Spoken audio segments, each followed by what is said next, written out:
Well, I'm talking to the elusive James Cortines today. He's the host of the Rooster's Crow pod. Where have you been? What have you been doing? I I've can't been find you busy. anywhere. You've been hiding in the shadows. Have you become the Phantom of the Opera of YouTube? I've been on a hiatus, man. I haven't been on any kind of social media, Twitter. I haven't been making any content, and it's been kind of an organic hiatus. And I feel like I just don't have anything to say right now or participate in Did you go kind to of the Mount social Athos or stuff, man. something? What I happened? did, I did. Maybe that was part of it. How I long after that did you go there that you quit your it was talking? probably a couple of months. When I got back. Now that you think of it, I never thought of it like Uh-oh. that. You know. You had a revelation there to maybe I I don't say so did. much? I got the download. Silence is the key, which is hard for me, but it's been good, man. I've been spending a lot of time with the family. I've been kind of immersed in work, just getting my kind of health right, eating right, feeling better. No. I think I'm just an organic hiatus, and I'll be back when the time is right. Yeah, you're going to be coming down from the rafters like the Phantom of the Opera, right? Right? Yeah, coming back. Hopefully, have something to say. So, I just feel like, man. are you overall pleased with what Trump has been doing politically? Are you kind of neutral, mixed feelings, or disappointed? I'm pleased. Yeah, I'm pleased. I mean, not I don't like everything that he's done per se, yeah. but his general posture, kind of what he's been doing, I'm with it, man. I've I cut don't. off. Another thing that I've done is I've completely stopped participating in these text threads that I were on with friends and cousins talking Oh yeah, politics. I yeah. stopped completely. You just stopped, and that was probably good for your mental health, wasn't it? Yeah, Oh, it's been great. And they're yeah. texting me like, "Where are you, man?" I'm like, "I'm done with that, man. I Good, cannot." It still goes on good. 50, 60 Yeah, messages a day. I'm like, I just have no interest that's how in Twitter and all that stuff participating in that. is. Yeah, yeah. It's the same stuff like over and over again. Maybe I it's think like, that's I think people get adrenal fatigue from Twitter, all the noise, constant yelling and screaming. You know what I mean? It's yeah. exhausting. Well, part of it may be like, it's kind of like the dog that caught the car. Stop barking. You caught the car. It's good. Things were kind of precarious for a while, and I feel I had to go through the corpus of Western philosophy and history to share that with people to show that there's something there. And Mhm. then, it seems like there's been a turn in the culture, and that voice But maybe we're isn't still as, on as the edge necessary of anymore. World War III and all this crazy stuff. So even though it Yeah, feels different on one level, you never know what things can change on a black swan type event. no, you're right. You're But right. so that's why we need James back in the game. When the Lord Yeah, calls him to. right. Uh, Whenever he's ready, I'm here. you talked about reading. You were, for those who are not familiar with your YouTube channel. Um, you did a lot of reading of books and stuff. What your favorite book that you read on your channel? Oh man. I went through a lot of different writers in different kind of domains. But the one that started it all was Seraphim Rose, a book by Father Damascene Hmm. called Christ and the Eternal Tao, Hmm. which really kind of inaugurated the whole reading on YouTube type thing. And then from there, just the church fathers, a lot of kind of postmodern philosophy, and reading that against the church fathers was really fruitful for me and very interesting. And then I found that some other people have been doing that, and that David Bentley Hart is does this in this book that I've recently been going through, The Beauty in the Infinite, which I just Yeah. got. So I really think, and he talks about how why would we as theologians, as he is taught, really engage with postmodern thought. And he says that the West is kind of the fruits of Christianity, right? And postmodernism is the fruits of the West, right? So we got to engage with it and what the message is, what the critique is, and have an answer. Kind of what is the originary Christian authentic response to the postmodern critique, and I find that really compelling to explore. Yeah. And you talked about Father Seraphim Rose and David Bentley Hart. That's like the full gamut of politics in the Orthodox influencers there, right there. So that's what I appreciate about you, is that you're one of those few open-minded people on the public square that is willing to engage without some kind of tribal, Mm-hmm. constipation that makes it difficult for other people to just exist and think and not be afraid or something. or Yeah, I'm angry. allergic to that. For some reason, I think it's maybe some kind of dispositional attitude where I don't have that tribal impulse almost at all. I don't know. It might be not a great thing or a good thing, or it might be a good thing. I don't know, but I don't have that. Yeah, I me never neither. have. That's why we always got along well on our shows on radio and everything. But Yeah. yeah, I think that's that's going to be critical for the what emerges in our culture in the future is people who are not, um, you know, it's harder for politics and its evil to work when people become more ungovernable or unmanageable, or in terms of they're just too unique and they're not tribalistic in their sense making. Now everybody thinks they're unique already, so that's kind of the paradox of this. But the more people can truly kind of think for themselves critically and feel for themselves critically, they become more in tune with their humanity and less in Hmm. tune with tribal social influence, right? And so I am paradoxical about Donald Trump. I like a lot of things that I see him doing. I like I like the person I like his personality more than I like his policies. Hmm. I like him as a character. Yeah. From an entertainment character, I find him a very interesting character to watch. And and I'm pleased with some of the things that he's done. It's certainly better than the nihilistic hellscape that was Biden. My goodness, I mean, Yeah. how long they lied, his cancer and God knows what other diseases he has, and he's just psychopaths that were running that administration are just absolutely mind blowing. At least in the Trump world, there is some relative daylight between people. Like there's a little bit of like variance of thought, which is like Hmm. it's like a little straw of amount of air, fresh air, when you're buried by just mind numbing zombie like politics that we went through for 4 years.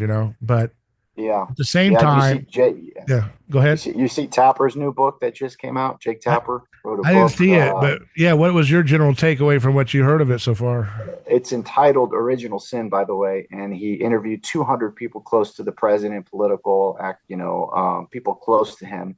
And he said they opened up to him kind of like he was Barbara Walters after the election, where before they were tight lipped, but it's like they couldn't get this stuff off of their chest fast enough, how fast he was. And obviously, he was deteriorating in so many ways. He would forget his closest advisors' names, stumbling around. And, you and I saw it from 2020, 2019. Like this was completely obvious to Yeah, anyone that had eyes to see. And this goes to the point of not being tribal.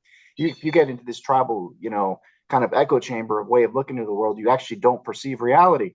Yeah, and the same thing with COVID. People just would not perceive yeah, reality because they were in some kind of mass, psychosis formation. It's like yeah. holy cow! But there is a reckoning coming. I see a lot of people are silent now. A lot of people just want to move forward. Hey, let's not talk about the shots. Let's not talk about the COVID insanity. Let's not talk about Biden's deterioration in front of our eyes and how we kind of denied that. Nobody wants to look Yeah. back. And the biggest thing I'm having right now is a stumbling block because I spent a lot of my years in political commentary making foreign policy a focus of my work.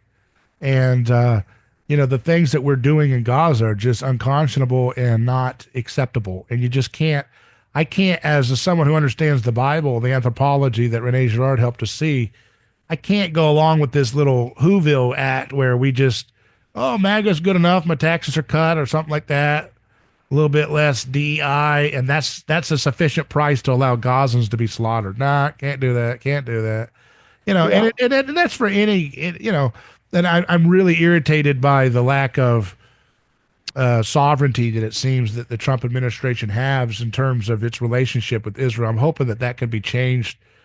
I know that's easier said than done. I'm sure, there's a lot of tangled mess in there, but Iran, we can't have any strikes and go into war and carrying their beer for them again as they start wailing at Iran. We're not doing that. I've been battling this it just Iran war yeah. propaganda since I was a young guy out of high school when I first started writing for WorldNet Daily, and they were running that Zionist propaganda on there, and I was, that's why I went to write there because I wanted to be contending in the debate, and it's like the same stupid talking points. These guys have been hungry for a war with Iran, and it's so psychopathic. And I'm just, we're all done with it, but we still Yeah. DC hasn't got that memo yet. They're still completely owned by the psychopaths.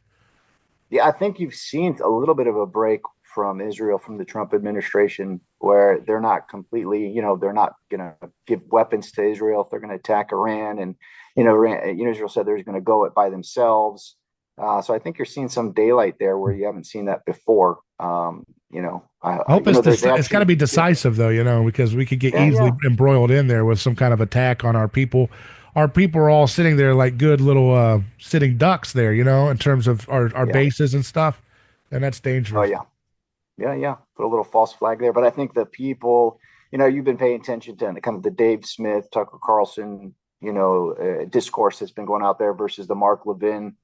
Have you been paying attention to that? Yeah, yeah, yeah. And That's Ben interesting. Shapiro, yeah, you can see the changing of the guard is really taking Yeah, place rapidly. Where Levin just looks like a total dinosaur, like something from another, 100%. godforsaken era of conservatism, Inc. And so does Ben Shapiro. He just looks like a little kitty, the kids' table, the kids' corner, Mark Levin.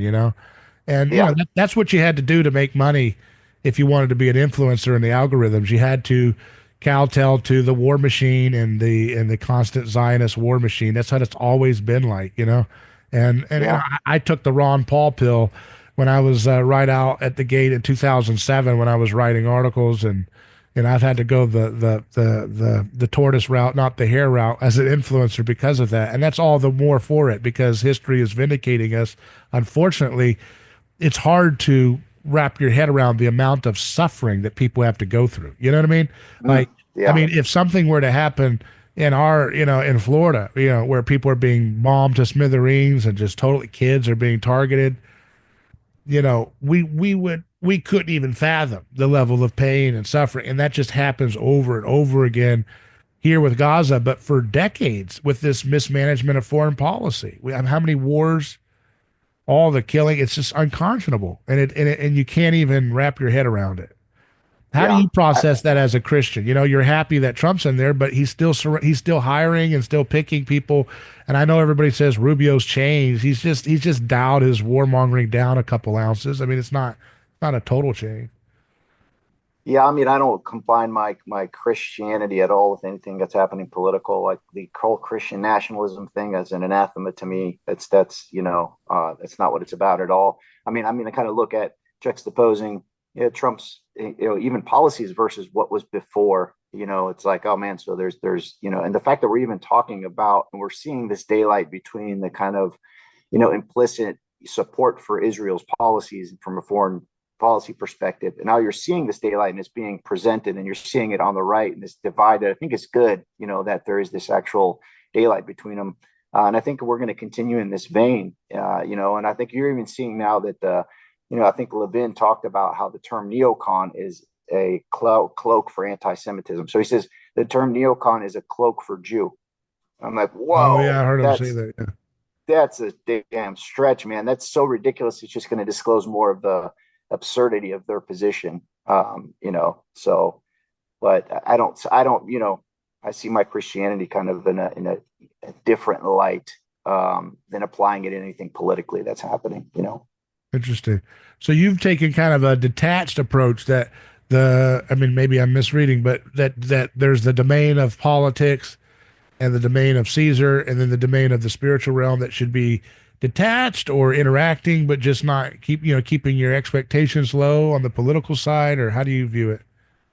Yeah, absolutely. I mean, how Christ said, "Don't stare into the eyes of the mob" when they were, throwing the stones. That's kind of the idea. You can not put your head in the sand. Kind of have a detachment, but don't look into their eyes. You can kind of really get hyped up and brought into the, Oh, the that's a the great mania. point. That's a Yeah, great point. that's kind of the idea that I think Yeah, I'm when you trying to look in their communicate. eyes, that's what you're doing when you get on the social media where they're all hyping up one way or the other, aren't you? You're Yep. it's a digital version of it, but it's still the kind of you catch the contagion of emotional aggression. That's a great point. Yeah. Even if you're on the right side of it, you're still participating in the mania. Yeah, because you're trying to So yeah, stay level-headed about it, and then you can get swept up right up in the emotional rhetoric. Oh, you got him there. That's true. Oh, you know what I mean? yep, You see something rude or insulting against someone that is in agreement with you, and then you see them go back rude, and you enjoy it, and then you're just swept right up in the mimetic contagion, and it's got you revved up for no reason, and you're kind of hallucinating in this kind of aggressive schoolyard fight posture all the time, right? That's what Yeah. social media functions as. And it's interesting, as someone that you've done a podcast, you didn't do it to a full-time degree like I've been doing for years, but um you certainly put in a lot of time into it. What do you think is how do you, this is like a perennial question I always ask people, that like, how do you do media, in that environment? Because it's true, the algorithm is so game for, if you have to say like, top 5 reasons why James Cortini's left podcasting. That's what I have to title this to make this, but I don't do that because it's lowbrow to me. It's stupid. You do it a little bit, it's okay to be catchy or whatever. That's fine. But, like to just dwell in that kind of mind space is just a waste of life to just try to catch the crowd. Right. But yet at the same time, media is such an important calling for the Christian. Right. And I always tell people, don't wait for some podcast or influencer to like be your guru, to live vicariously through. You be a media every day. You use your voice to call attention to those who are the vulnerable, the scapegoats, whatever, the misfits. So how do you do media without seeing the eyes of the crowd? Because it's Well, become so yeah. crowd like now. I think the eyes are the likes, so you can't do it for the likes. And I show my son, like, I'm not doing it for the likes, and I'm not doing it to grow the channel. And this is why, I've kind of had a parallel vocation that I'm involved in, that I'm blessed to have, that it's very Yeah. nurturing and whatnot. So I have that. So I don't need to grow the channel. I'm not looking to make money off of it. I don't care about I mean, you do a little bit, right? But I'm not doing it for the likes and for the engagement and whatnot. So I'm not doing it for the eyes. As evidenced by it just stopped for months now. Not worried that the channel is going to die, the algorithm is going to forget about me. That doesn't matter to me. I think it's just a blessing disposition that I have. I don't know why I have that, but I think that's the key, right? People that will find it, that need to find it, will find it. And I've had a lot, even like with not posting and publishing videos. I still get messages of people finding old videos like, oh man, thanks for this. This is great. And oh, well, I needed this at this time. That's what it's about, touching those people that are ready to hear that information, whether it's Seraphim Rose or the church fathers. That's what it's about, man. Lighten, a little lightning bolts or flashes here and there, rather than trying to do it for a mass audience. Yeah. Yeah. Well said, and it's the trick is, I think that's the future of media, that that a lot of it will become a tent making enterprise. Like you have to have your full time job or whatever, and then you do that on the side Mm-hmm. as a vocation. Kind of like how a lot of evangelical Christianity in the last century felt that it was for a time their vocation to like knock on doors and pass out pamphlets, right, to evangelize. I think that Mm-hmm. people the future of Christianity in America could look like millions of people, and they're already doing it, but I mean in a more conscientious way, where you're not just trying to spout off, but you're trying to like intentionally do like what you did, which like, I want to spread knowledge and I want to explore ideas and be, meet, role models online and interact with them and spur inspiration for people through something they hear that I've explored. And being more aware of your mimetic role model, and then using Yeah. it intentionally, but not necessarily in a way that leverages you, that you have to do that to pay the bills. Because once you do that, it's very challenging. Mm-hmm. That's a very challenging thing, because the meter between telling the truth about, like, the more you tell the truth about the more topics, the more you get buried in the algorithm, and Yeah. the more you compromise or sensationalize or both, the more Mm-hmm. you become swept up in the machine, and that's how you start to get sponsors or whatever. Yeah. Comes a feedback loop to, the algorithm is moving you to feed it rather than the other way around. Right. Another thing that just came out to me, this stuff is permanent or semi-permanent. So watch the content that you make through the eyes of your grandkids. when they're adults. You know, they're going to go Right. back and see grandpa, you know, what was grandpa doing? Look at these videos he made, man. You know, you find an old picture of your grandpa or your great grandpa when they were younger. You're like, it's just such a precious thing. You're like, oh, look at this, man. Yeah. Now we have hours and hours of content for our, you know, for our future Yeah. generations to look back on. That's wild, man. I don't even Yeah. know what to make of that. Yeah. You know, it's pretty cool though. Yeah, and seeing the yeah, just seeing, wow, you dealt with that issue back then. I can't believe they were doing that. They were Yeah, eating that kind of trash, seed oils, and you had to fight about that every day on radio, or they were literally thinking about that it was okay to like just kill kids in Gaza every day and just like play victimism to make us like shut up. Like you really had to go yeah, through that, I mean, hopefully it'll be a better place that they will have the moral perspective, and I think it will be because I you do know too.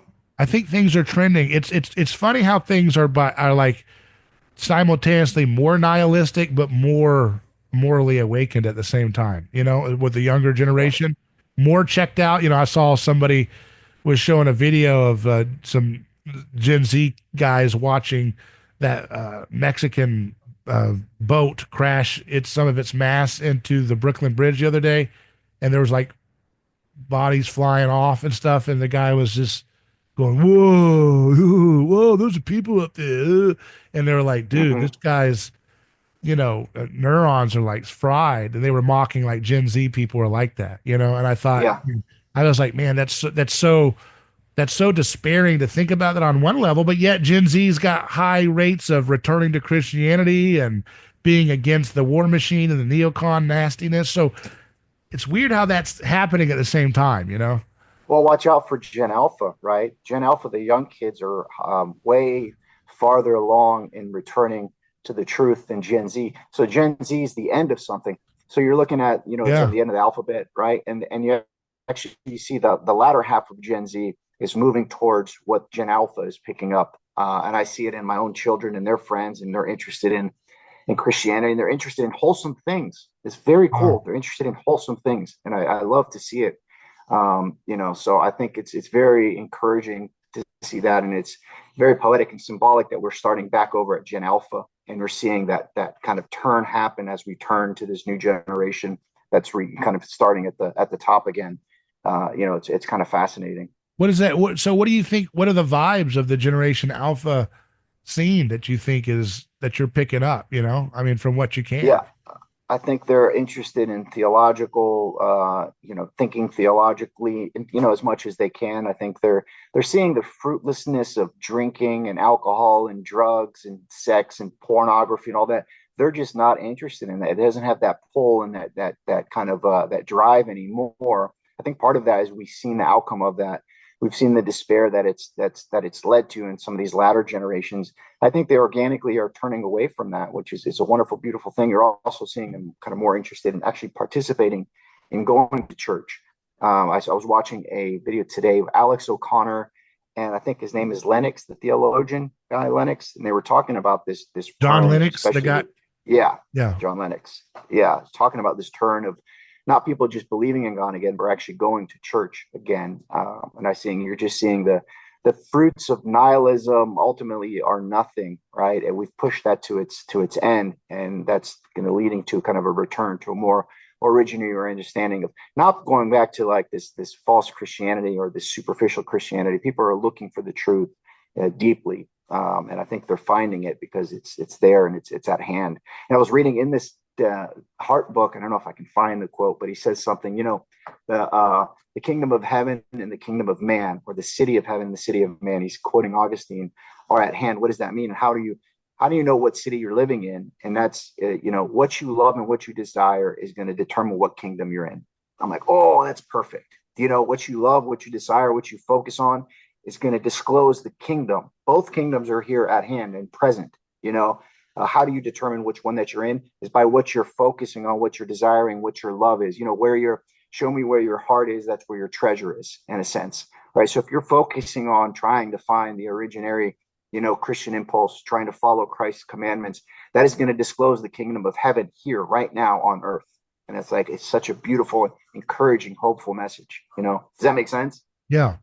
Yeah. I've always seen it too. Like, well, not always, but recently, like that it's kind of like being an ambassador of the future. What the future of Earth will look like, you can tap into now through the mind of Christ, right? As Hmm. Christ, we are the body of Christ. We're in the mind of Christ. We have this relationship between God and the link between man and God, Jesus. And through that, we're able to like tap into the future of where all humanity will be when the earth is full and complete, and all things are in, like God is in all, as the text says.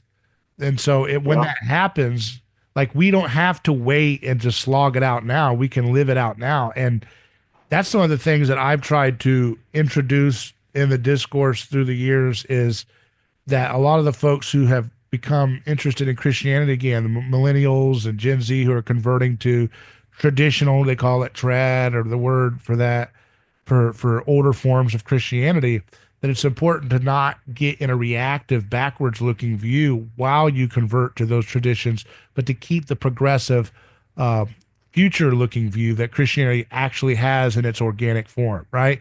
And so because we were sold so much fake, uh, versions of Christianity, because that's what a lot of modernism is, and all this kind of like, like a perversion of the universality of Christianity, the idea of we can cure all the diseases and everything. All of that's Christian, and you should do that. But there's a way in which it's done in modernism, which is a kind of a fool's errand that uses violence to do it. And so trying to recover, and I said that on, the social media the other day, that, that the only Christianity is the only answer to resolve conserving traditions while having a progressive view of the future. Like together, Yeah. you can't reconcile that without Christianity. Yeah. That makes sense. You know, Christianity endures. You know, Christ is here yesterday, today, and tomorrow. If you take that seriously, that means he's always ever present and available to you if if you turn towards him, which is Yeah, a wonderful thing. yeah, You know, I think that's what's happening, and it's encouraging to see that. I think Hart in this book at the end of it talks about the market, and how the market is actually kind of the final resting place of the Nietzschean impulse of the will to power, and how the market is this revaluation of values. We create our own values. We do that, and at the heart of nihilism is the market, right? The market doesn't value beauty, it doesn't value truth, it values commodity, right? And this commodity exchange, and that's kind of so the market is a kind of the final, resting place of the Nietzschean impulse of will to power. And he yeah, writes beautifully about that. I've never yeah, thought of it like that. I'm yeah, like, man, this is cool. Yeah. yeah. Him and I did a couple shows together years ago. I don't know if you ever saw those, but that was probably one of the things that he was most irritated by me, is because I have a general, disposition, because of my upbringing in the Ron Paul tradition, to be pro free market, and yet, Mm-hmm. he's more what he would call like an anarcho communist, and there was a little bit of oil and vinegar attitude he had towards, because I was trying to make common cause with him, and he's like, no, I can't have private property and all this stuff. But that just goes to show that there needs to be that kind of dialogue that continues on, Yeah. you know. Let me read a little bit from it where he talks about this Nietzschean. He says, um, for all his solicitude for noble values, Nietzsche may prove, in retrospect, to have been the greatest of bourgeois philosophers. The active and creative force of will he praised may be really a mythic aggrandizement of entrepreneurial ingenuity and initiative.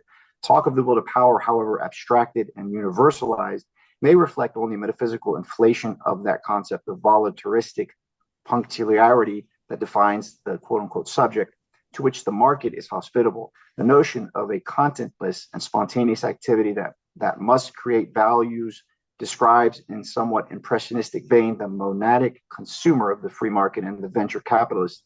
To speak of the innocence of the all becoming, the absence of good and evil from being, and a general preference for the distinction between good and bad as a purely evaluative judgment, is perhaps to speak of the guiltless desire of the consumer, the relativity of want, and the perpetual transvaluation that is so elegantly and poignantly expressed on every price tag, every declaration of a commodity's abstract value.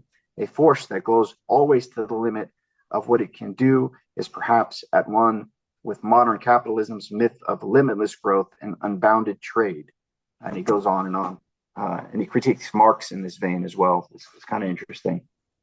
Um, I just came across that, so I don't know what to really think of it, but it's Yeah. interesting. Like, what is the free market? And is it what it was before? What has it turned into? Like, I don't Yeah. think the free market is the same thing it was been, when Adam Smith kind of named it, and that what it was in the industrial age, and now we're in the post-industrial age. What is it now with these commodities that flash on our screens and are even more superficial than they were before? It seems like the free market commodifies.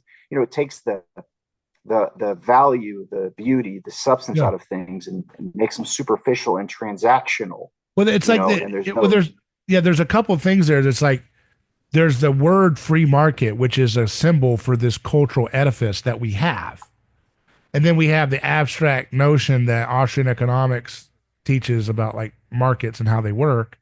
And that might be mixed up into some of the error that there's been a critique for, but there are different things, right? And so it's like the Mhm. word free market is invoked like Thor to mean the system we have and all of its abuses, which is ultimately a fusion between central banking, the state, and these corporate oligarchic controls of the market. But it's like, but you're right that there, and he's right in the sense that there is a cultural critique that needs to be really leveled that Mhm. conservatives have to kind of process, which is like you invoke this word, the market, as a kind of chant to like wave the hand about ugly, disgusting ways in which people treat each other in everyday private business scenarios, right? Just because, just because you have a right theoretically, maybe, like in terms of to do something, doesn't mean in a Christian heart you should do it, right? And that's the kind of like Mhm.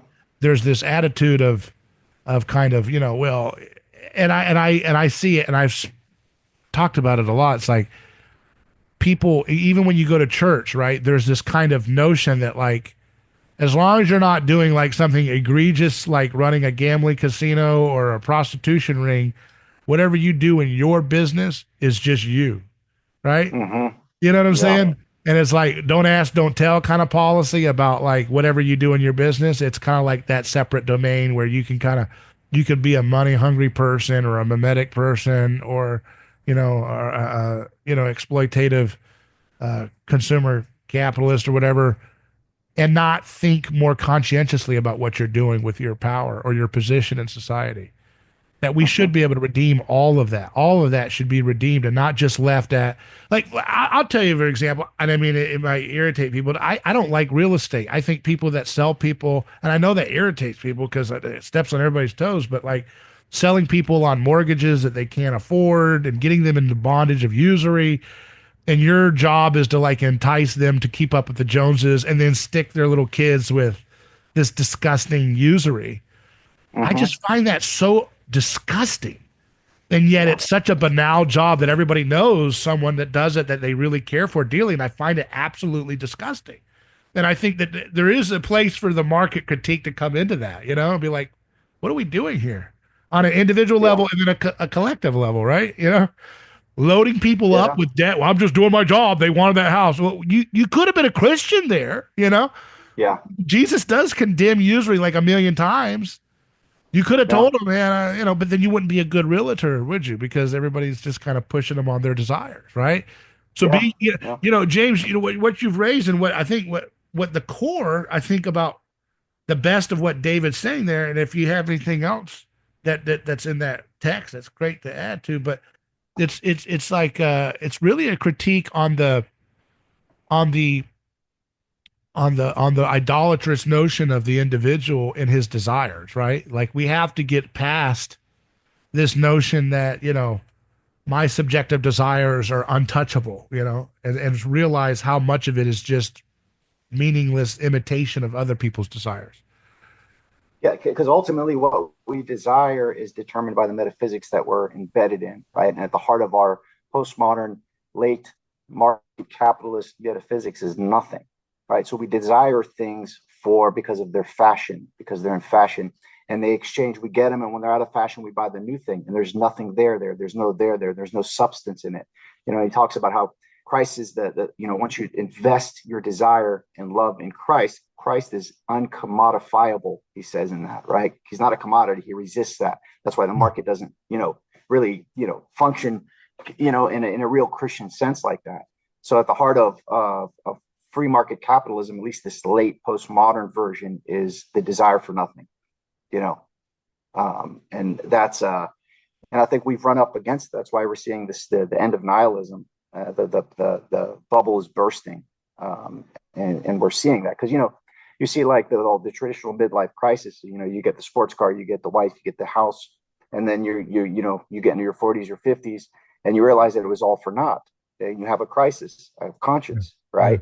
I think the new generations are going to avoid that because they've seen that we don't need the newest thing. We don't need the newest toy. We need the newest this, that, and the other.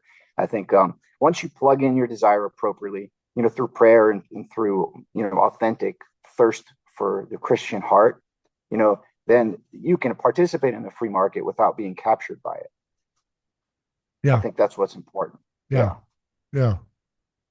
That's well said. I like that. And it's something that, I do feel like we're entering into this Wild West territory where everything that was considered untouchable is now touchable.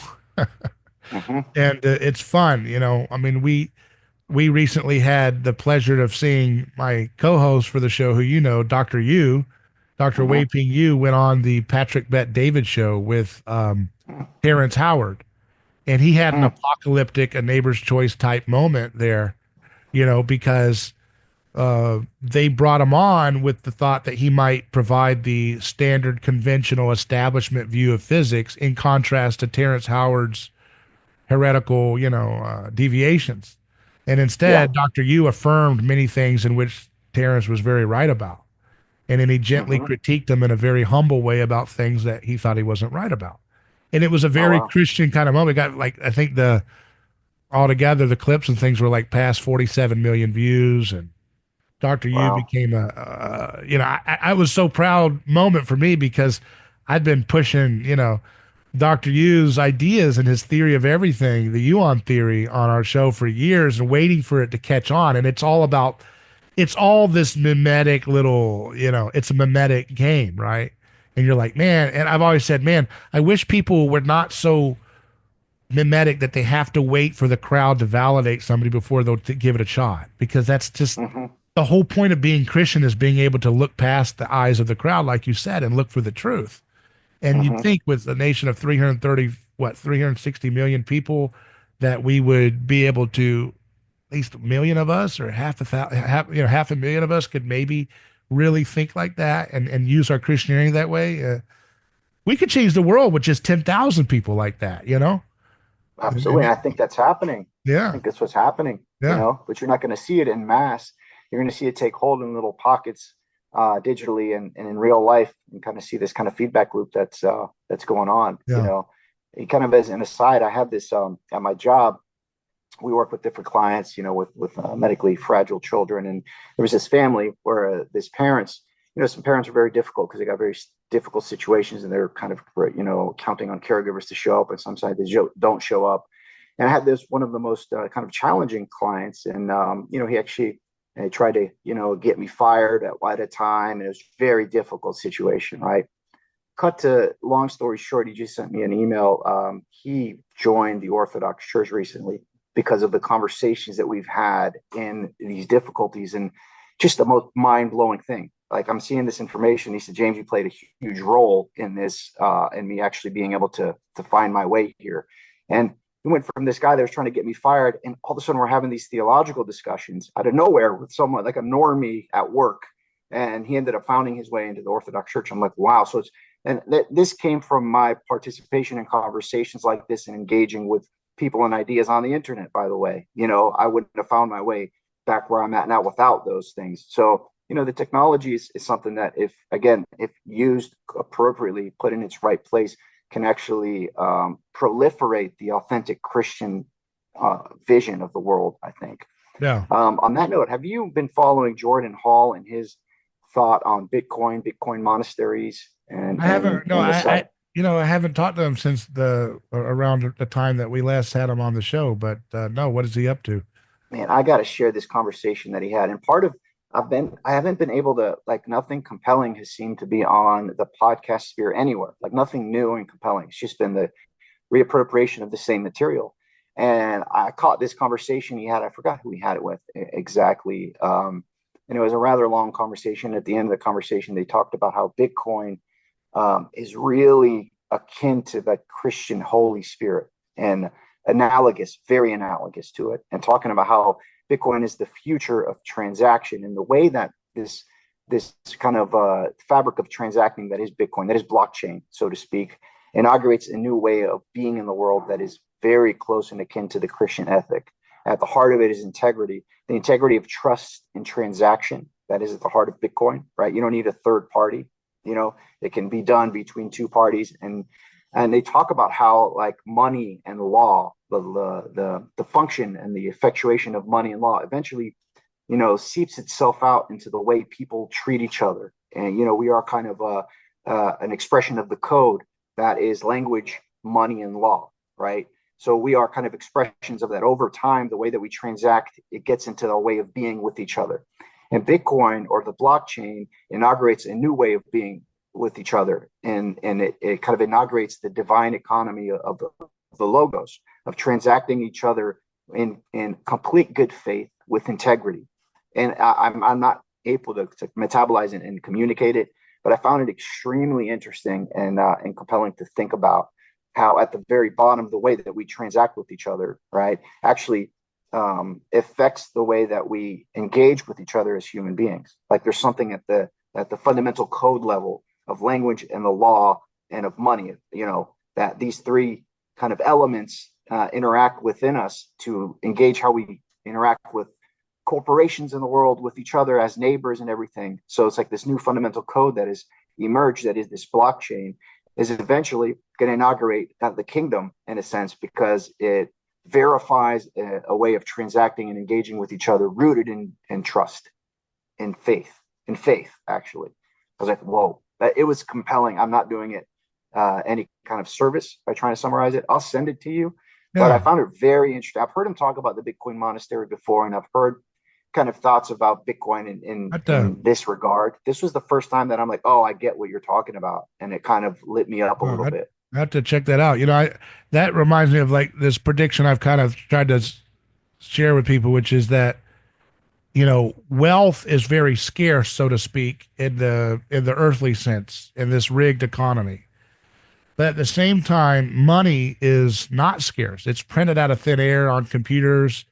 Elon was watching trillions go this way and that way. They didn't do anything to codify it in any cuts, with Trump's administration or the Capitol or the House or Senate so far, and they probably won't. But the trillions just disappear out of the Pentagon and go this way and that way and all this stuff.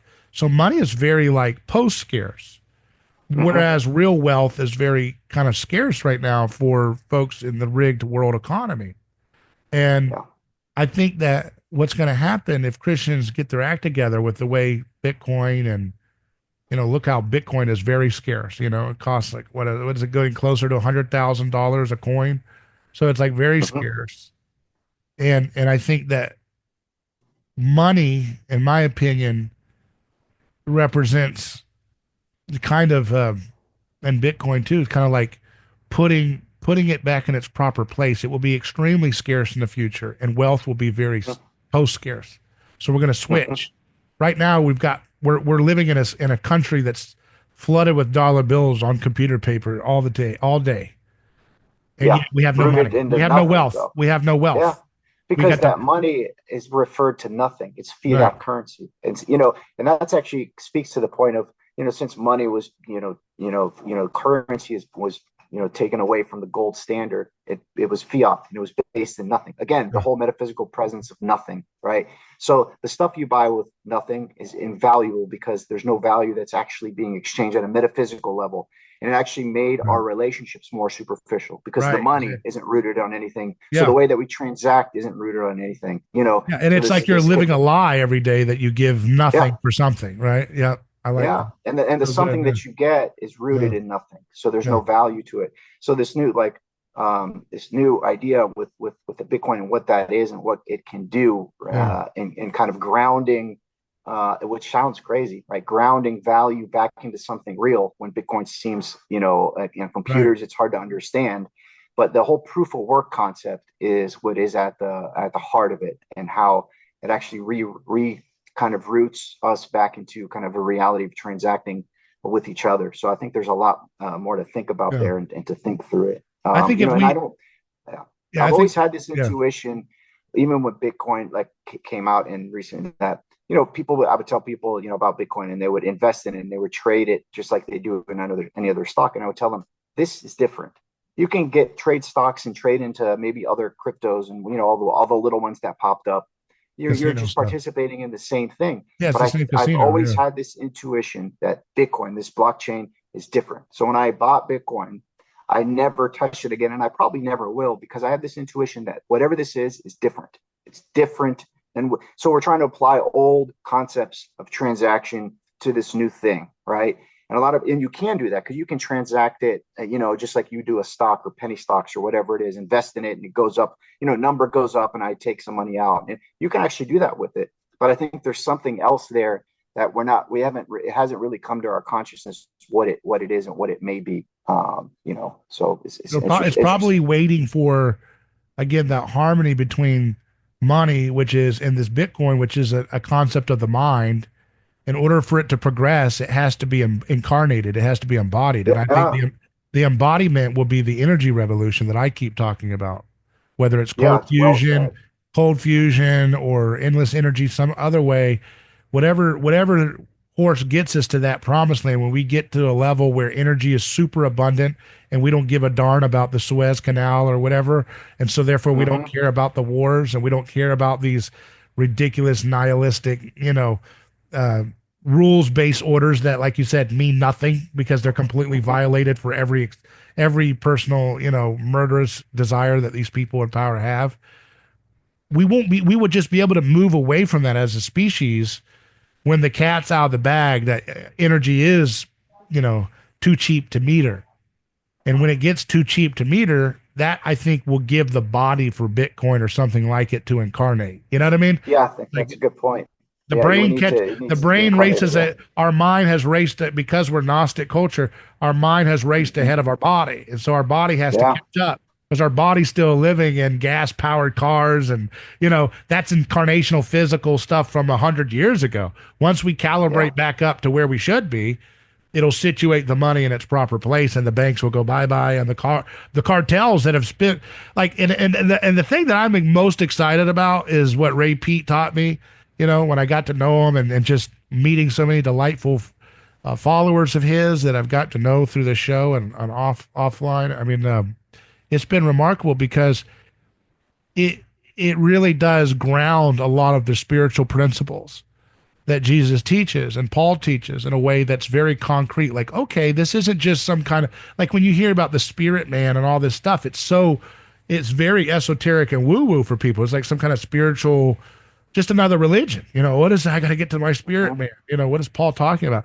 But then when you realize that, like, I thought about it, that the thyroid is the mediator between the mind and the body. The Hmm. thyroid, because people talk about having a high thyroid or low thyroid, and they typically associate that with, like, weight, but no, people can have a high or low thyroid on any kind of body type because it's what you're Hmm. doing to your environment, it's the stress, it's the food and everything else, it's the mindset you have that impacts your metabolic rate. And I thought about it, and Yeah. I said, so much of what spiritual disciplines we've been bought into, the spirit of religion in a sacrificial sense, has been that, the things of religion, the things of God, are like an attack on the things of the body.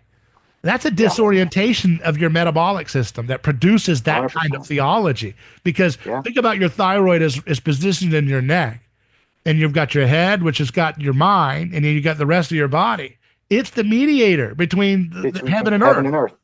And Yeah. so why Yeah. would you practice a lifestyle if you do intermittent fasting, one meal a day, if you're doing low calorie restrictions, if you're doing low carb or ketogenic diet? And look, I advocated for those things, so I have to repent publicly for it, and I have been over the years of talking about this the other way. But when you do all those things, what you're doing is you're down regulating your metabolism, which means, in other words, you're dysregulating the mediator between your body and your spirit.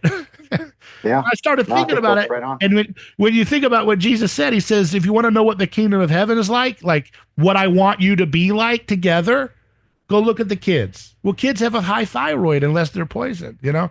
So Yeah. kids have a high functioning thyroid that keeps their body and spirit resonating really nice harmoniously, which is the picture of the Christian view of the human. You know, the Yeah. dualists that we lived in. See, we live in this dualistic mindset. In the dualistic mindset of Descartes, you know, that here's your body, here's your mind, and never the two shall meet. They're just like little different domains of the world. Mm-hmm. That's bullcrap. That's why we're in the problem we're in today, Yep.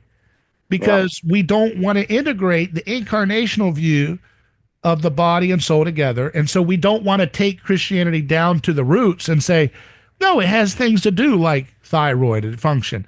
It has things to do like carbon dioxide and how that plays a role in your mitochondria. And if you think about it, the picture of the body working in resonance together is the picture of the human collective species body working in resonance together, right? Mm-hmm. Because when you look at your mitochondria, when it's in good health, flowing with your heart, flowing with your the orchestrator of it all, the thyroid, and then flowing with your brain, guess what? Your whole cellular community in your body is like in a perfect unity of mind, which is Yeah. what God, just what Jesus says we have to do as a species. He Yeah. says, I wish above that they were one. I wish above all else that they were one as you and I are one, talking to his Father. And that when Yeah. the world sees the church be one, they will know that you sent me. And I think there's a mystery there that we've got to press into. But let's Yeah. leave it there, James, because I know you got to Yeah. go. But you finish your thought there, and I know I got to get you out Yeah. of here. I think the hormones in general are the bridge between the spirit and the material world and the Absolutely. physical body. And I think once you have you're regulated appropriately, you can see reality as it is. You can perceive reality as it is a lot better. It's actually a immune function against ideology if you can think clearly, if your metabolism is correctly. You're not going to get caught up into COVID and all this other stuff, you know. So it's very fascinating. But thank you, David. I appreciate you, man. Good to connect with you. Thanks for getting me out of my hole. And until next time. All right, we'll do it again. Thanks, my friend.